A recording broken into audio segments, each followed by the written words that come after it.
trip kan ìtólé ńjọ́ bá ti tún sáfẹ́rẹ́ olè ó tàn rántí iṣẹ́ tí ń ṣe bọ̀ látẹ̀yìn. So mo nígbàgbọ́ pé ó ṣeé ṣe kí ọmọ yìí ó súnmọ́ kó gba Islam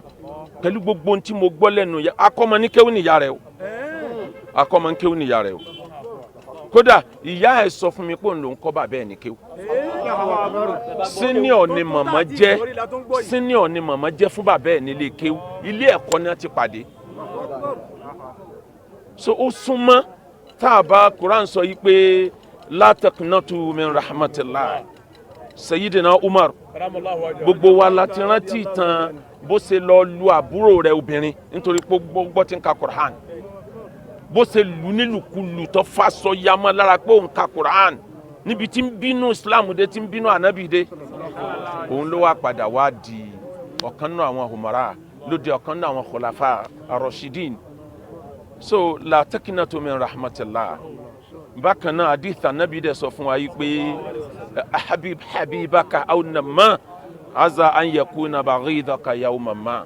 tó bá bínú sí yàn bínú sí níbà ó lè dọ̀rẹ́ rẹ̀ lọ́la o tó bá ń fẹ́yàn léni fẹ́ràn rẹ̀ mọ́ níbà ó lè dọ̀tá rẹ̀ lọ́la o. Salamu alaikum warahmatullahi wabarakatuh. ẹ dákun síwájú kó tó di pé ẹ máa lọ ẹlòmíràn máa wò ó pé abáké gba góòdì nílọrin bó ló ti jẹ ọ̀nà wo ni wọ́n gbé gbà bàbá kí ni tó dà wá papọ̀ tó fi wá mú yín délẹ̀ yìí. Islam ló dà wá pọ̀. Tàbá mo sọ bí lecture mi kan tí mo ṣe kọjá pé tí wọn bá jẹ́ àfáà nílẹ̀ Yorùbá tó bá ń pè tí lọrin báwo tí ò bá gbà lọrin lálọ yóò gbà lábọ̀. Kò necessary kó kéwú ní ìlú Ìlọrin kódà bí ò kéwú ìlú Ìlọrin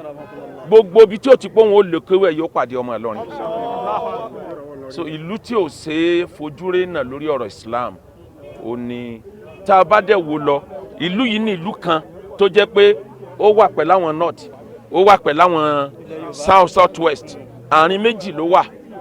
Tẹ́ bá dẹ̀ rántí baba Sheikh Adam Abdallah Al-Alori rahimahullah rahmatan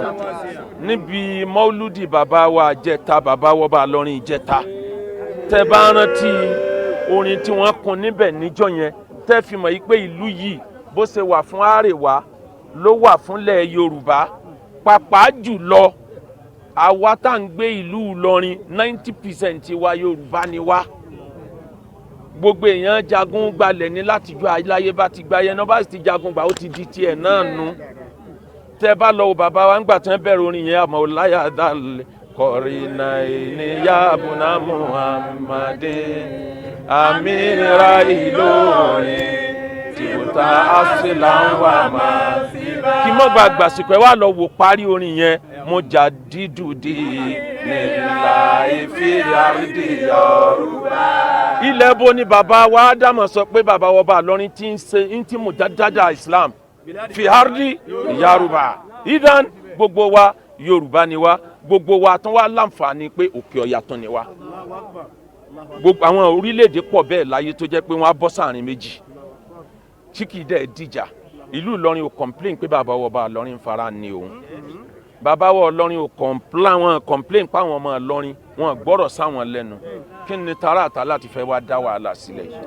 respect tí ọmọ Ìlọrin dẹ̀ ní fún bàbá wa bá Ìlọrin ó lójú ìlú tí wọn nírú respect bẹ́ẹ̀ fọba wọn lẹ̀ Yorùbá Yorùbá so kájẹ́ kálàáfíà ó jọba tán bá tiẹ̀ fẹ́ kílèmù kankan ilẹ̀ Yorùbá yòókù ló yẹ ká máa gbé Ìlọrin mọ́ra pé nǹkan kan náà ni wá nǹkan kan náà ni wá ká máa fìfẹ́ hàn wọ́n káwọn náà máa fìfẹ́ hàn lẹ́ Yorùbá díẹ̀ á wàá padà gbà wípé kí ló dé táwọn kan ń bẹ ní north táwọn ń bẹ ní south west nǹkan kan náà ni wá láì ní tọ́ọ̀kì bàbá wọ́n bá lọ́rin torí àwọn lọ́lọ́ ń pè lórí forever. Salamu alaikum warahmatullah.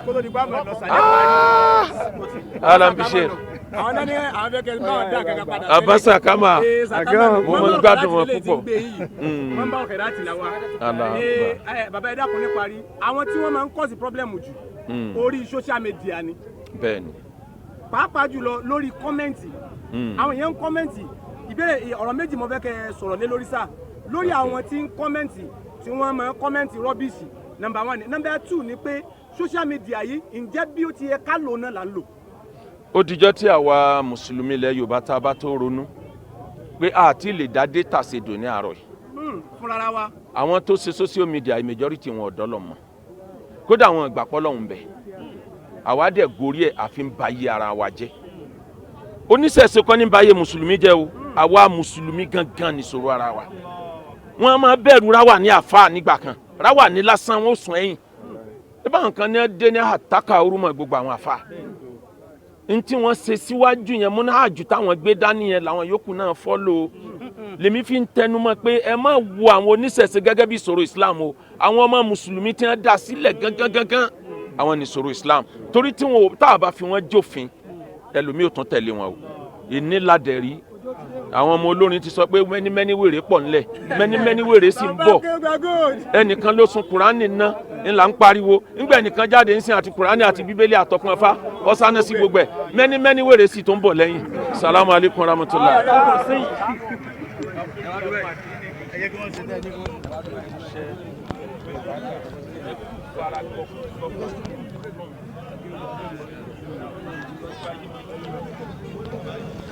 Bàbá wa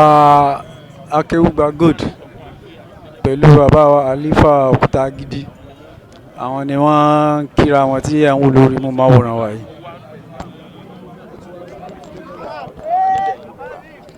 mọ́tò tèmi bàjẹ́ ló jẹ́ kámi ìfọ̀nkàkùn láti wà pọ̀ sí látàárọ̀ tó wá láti Lagos State Ondo State Àkúrẹ́ Ọ̀ṣun Ògùn State gbogbo state mẹ́fẹ̀ẹ̀fà ìlànà ìrìbà wọ́n rán yàn méjì wá láti wá sí ọdún wọn ti wá pọ̀ tó gbà látàárọ̀ ìrìn ìbò kẹ́yìn ìmọ́tò tó yọ̀ lọ́nà adúpẹ́ lọ́wọ́ yín o ẹ bá a ṣe ṣé ewu lẹ́ẹ̀mẹ́ta fún bàbá wọn.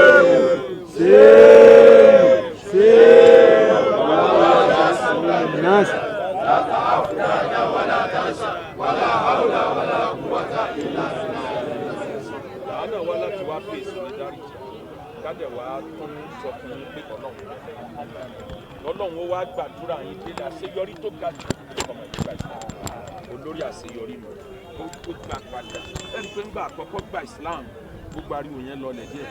ní tí ó wàá bẹ́rẹ̀ ariwo kò ní kó wọn gba Islam tó bá wá gba Islam tán àwọn ọmọ wa tí wọ́n wá dá wàhálà yìí lẹ́kọ̀ọ́ lọ́wọ́ àjọwọ́ tẹ̀ wọ́n àwọn oníṣẹ̀ṣe ìwọ̀nba ní ẹjẹ́ fitna fún wa ọmọ mùsùlùmí gangan ní fitna Islam táwọn ọba dámú ní àjò yẹn lẹ̀ àwọn òbí tí wọ́n bá ríra wà ní àwọn àfáà wa ń gbà kan wọn sáàkì bẹ̀tí ń gbà nìkan dé tó àtàkà orúmọ gbogbo àwọn àfáà òní wá ń sọ pé òun lówó ilé tí òkò tí kò ń kọ mọ́tò tí wọ́n yà lò lẹ́kọ̀ọ́ tí ń kò nù tí ń wọ́nà àti mórí bọ́ gbọ́dọ̀ lè mórí bọ́ pẹ̀lú yọ̀dá ṣe bàbá wa mo dúpẹ́ mo kì í púpọ̀ bí bàbá tàná sí rí bàbá tòní náà rí Ọlọ́run ò ní gbà bẹ́ẹ̀ lọ́wọ́ yín Ọlọ́run ò ní gbà bẹ́ẹ̀ lọ́wọ́ yín Ọlọ́run ò ní gbà bẹ́ẹ̀ lọ́wọ́ yín Ọlọ́run san yín lẹ́san dáadáa á jèrè ẹ̀ láyé á jèrè ẹ̀ lálùjánnà ẹni tí ò jagun ẹ̀sìn kò ní jèrè ọ̀rọ̀ lára wa bó ṣe tọ́lọ́run tó kí ló mú bọ́ Ọlọ́run ò ní ṣe láti wàlà hàwùlà wàlà quwwata illa Suratu Ikhlas kan fún gbogbo àwọn àfáà wa tí wọ́n ti bọ́ sọ́dọ̀ Ọlọ́run àtàwọn tó ń bẹ láyé Ọlọ́run yọ́nú sáà tí wọ́n ti lọ lọ́ra ẹ̀mí àwọn tó ń bẹ láyé bismillahir rahmanir rahim Allahu samad lam yalid wa lam yulad wa lam yakun lahu kufuwan ahad ayyakumullah wọ́n lọ sọ́dọ̀ bàbá ń Bariga sèmi àti àfáà máa ń sọ̀rọ̀ kalẹ̀ ni àwọn ọmọ bá ṣe kéèsì rẹ lọ lókè gbogbo tó lò ó béèrè kóòtù ni ó ti béèrè rẹ torí kóòtù ò ní fẹ́ kẹ́ ẹ wéṣì táìmù àwọn tó bá sọ á sọ lé tó kóòtù á sọ wípé ẹ ti sọ wípé a lágbára láti gbọ́ kéèsì tá a bá lágbára láti gbọ́ kéèsì yìí òun la gbọ́dọ̀ kọ́kọ́ yanjú ṣé alágbára a lágbára nígbà tí ẹ ti gbé yìí wá ìyẹn la gbọ́dọ̀ kọ́kọ́ yanjú ná tá a bá yanjú yìí tán á ṣẹ̀ wá lọ bí sọ́ba kan bọ́yẹ fẹ́ ṣe béèlì bọ́yẹ fẹ́ bọ́n ṣẹjọ́ lọ tó kóòtù ni àwọn ni ó decide bóyá àwọn lágbára àti gbọ́ àbí àti mọ́ gbọ́ bet lórí pé kóòtù lágbára àbí ọ̀ lágbára nígbà tí kóòtù ti fún wọn ṣẹ́ṣe gbé èwo lẹ fẹ́ ṣe tẹ́ bá fẹ́ lọ bẹ̀rù a jẹ́ pé ẹ withdraw preliminary objection tẹ́ fáìlì àmọ́ kóòtù aláwọn ò fún wọn ní ìṣẹ́jú mẹ́wàá kí wọ́n fi lọ rò ó kí wọ́n lọ tonú ilé wọn èwo lẹ fẹ́ ṣe ṣe withdraw ni àbí ẹ mọ̀ bá rọ pé kóòtù ní agbára láti gbọ́ lọ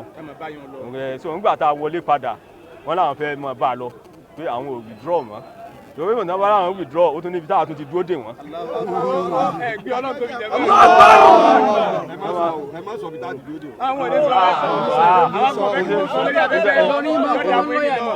ìdágbàlagbà fi jẹ̀kọ́ abẹ́wé ló wà bàbá. so tí wọ́n bá láwọn withdraw náà ni a tún yọ sí wọn bò mí inshallah so nígbà wọn sì láwọn àwọn ti ní láti lọ òun ni gbogbo àwíjàre tá a sọ nígbà tí a ti kọ́ kalẹ̀ àti kọ́ pé kọ́ọ̀tù ọkàn lọ kà á ní kì í ṣe pé ìtààmú á sì bo wákàtí kan gbogbo tèmi lò èmi rò pé mo lò tó ṣẹ́jú mẹ́wàá gan tí mo fi sọ̀rọ̀ tó ní kọ́ọ̀tù fi wá fún wa ní Monday tó ń bọ̀ láti fi sọ àbájáde títí wọn sáwọn lágbára láti gbọ́ kéèsì yìí àbáwọn lágbára láti gbọ́ nǹkan nínú àwọn kan tó jẹyọ òun ni pé kéèsì kankan náà ni àwa sì sọ fún kọ́ọ̀tù pé kọ́dà tó wá tiẹ̀ jẹ́ pé nǹkan kan náà níṣẹ́ èyí tó bá ti jẹ́ àkọ́kọ́ òun ni ó dùn ẹlẹ́ẹ̀kejì òun ni ó wù ú tó ń gbà sí ìṣe pé kóòtù yìí ni méjèèjì wà tó bóyá ẹ wá lè fagilé kóòtù tó kéèsì tó wà ní kóòtù míì àbí ẹ lágbára rẹ ẹ̀yin náà lọ decide rẹ̀ fúnra yín tó kóòtù ni ó decide yìí hùn gbèsè tí wọ́n lágbára láti wá wọ́gilé kéèsì kan tó wà níbì kan lẹ́yìn ìgbà tẹ́ bá ti rí i pé àwa lágbára láti gbọ́ tó kọ́dà tí wọ́n bá tún wá láwọn tó ń lọ sọ́hùn á tún tẹ̀lé wọn lọ sílẹ̀ náà. ẹ dákun ní ìparí sá ẹ ti sọ mọ́rọ̀ lẹ́ẹ̀kan nísìn ṣùgbọ́n mo kàn fẹ́ kẹ́ ẹ kàn rọra yàn pé àwọn kan sọ pé kóòtù ẹnìkan nínú àwọn tí wọ́n ń pera ní activist àbí kí náà ń pè wọ́n ó ní kóòtù náà ń gbé ta Ọlọ́run lọ ó ní kangaroo ni sọ́ọ̀rì láti sọ pé olódo ni sọ́ọ̀rì láti sọ pé olódo ni lẹ́nu tó sọ bẹ́ẹ̀ ẹ̀ mo sì challenge rẹ̀ mo ní ẹsẹ̀ rẹ̀ tó fi ń brag ń kọ́ mọ̀ bọ̀ wá wọ́n jọ mọ̀ bọ̀ wá a wà á kọ́ wọn nílọrin ni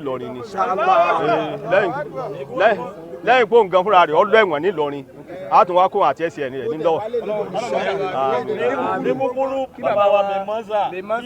mọ́dcast wọ́n bá a sàdá fún barista pr mọ́dcast torí wọ́n ní barista ti jẹun látàárọ̀ oní tiẹ̀ Monday àti bàbá wa ọlọ́lá wa ọba Ìlọrin.